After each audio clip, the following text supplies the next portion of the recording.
चलिए ठीक है, ये कांग्रेस की यहाँ पर कोशिश है। चंद्रमुखी जी, बीजेपी हो कांग्रेस हो, सत्ता बचाने को लेकर मंथन हो या सत्ता में आने को लेकर मंथन हो, मंथन चिंतन बहुत जरूरी होता है किसी भी पार्टी के लिए ताकि एक राह मिल सके, एक ट्रैक में काम आगे किया जा सके, संगठन को और मजबूत किया जा सके। आम आदमी पार्टी को लेकर अगर बात करें तो आप भी ये कह रहे होंगे कि आपकी भी तैयारी है इसी लिहाज से? श्वेता, देखो ये बहुत बड़ा प्रोजेक्ट है आने वाला 2023 और हर बार रहता है और इसकी तैयारी हर कोई करता है, चाहे कोई भी दल हो, चाहे वो भाजपा हो, चाहे वो कांग्रेस हो, चाहे आम आदमी पार्टी हो। मंथन सबको कोई भी प्रोजेक्ट में सक्सेस होने के लिए बहुत जरूरी होता है, लेकिन मंथन किस दिशा में किया जा रहा है वो बहुत महत्वपूर्ण होता है।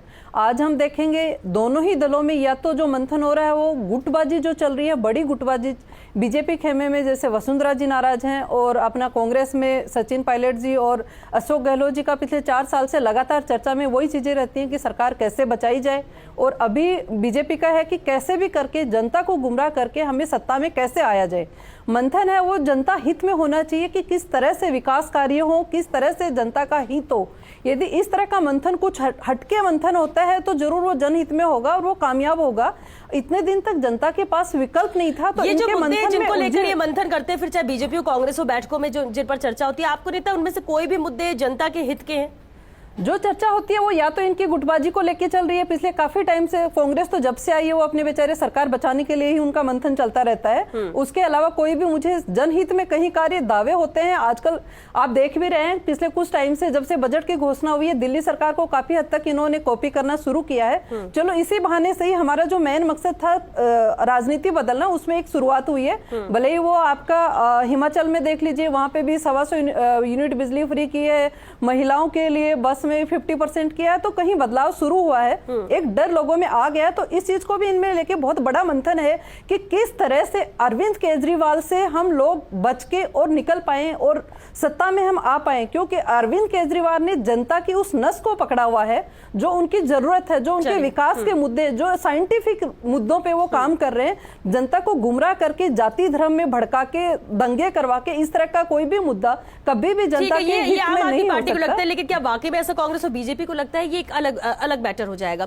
सभी से निवेदन है कि हम मुद्दे पे रहे और मुद्दे पे चर्चा करें तो ज्यादा बेहतर रहेगा। ठीक, लास्ट जी, कमेंट आप कुछ कह रहे थे।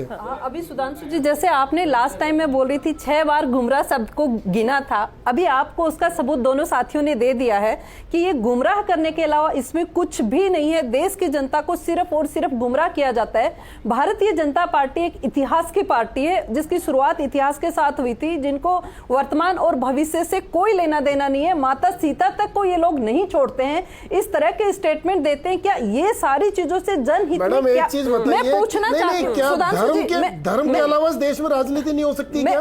यही बात मैं बोल रही हूँ सुधांशु जी। देखिए, मैं बीच में नहीं बोली थी, एक बार मुझे अपनी बात पूरी करनी दीजिएगा। मैं बताती हूँ, ये गुमराह करने के अलावा अभी फिर एक बार मैं गुमराह शब्द को यूज कर रही हूँ, क्योंकि गुमराह करने के अलावा यहाँ पे कुछ नहीं हो रहा। बेरोजगारी पे कोई चर्चा नहीं हो रही है, महंगाई पे कोई चर्चा नहीं हो रही है, शिक्षा को लेके कोई चर्चा नहीं हो रही है, स्वास्थ्य को लेके कोई चर्चा नहीं हो रही है। देखिए, कौन चर्चा कर रहा है, कौन काम कर रहा है, किसके साथ जनता जाना चाहेगी, क्योंकि मौका तो हर 5 साल में हर राज्य में जनता को मिलता है। अब अगर कोई कोशिश कोई भी कर ले, बातें कितने भी कर ले, लेकिन सबसे बड़ी बात है कि धर्म जाति इसके इतर कोई पार्टी बात भी नहीं करती है। इसी के इर्द गिर्द सब कुछ घूमता रहता है और इसी पर ही अपनी बात रखने की सब कोशिश करते हैं। बहरहाल